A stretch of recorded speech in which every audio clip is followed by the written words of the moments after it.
Hola, amigos y amigas. Today, let's enjoy orchids, one of the most beautiful flowers in the universe.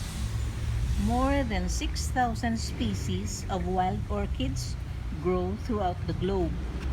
Most of these are found in tropical and subtropical areas, but many others are found in cool, damp forests or in swamps. Each orchid blossom has three sepals and three petals. The petals range in color from white to yellow, pink to deep violet. These may be speckled or streaked. In cold regions, orchids grow in the ground, but in the tropics, many grow high up on the branches of trees.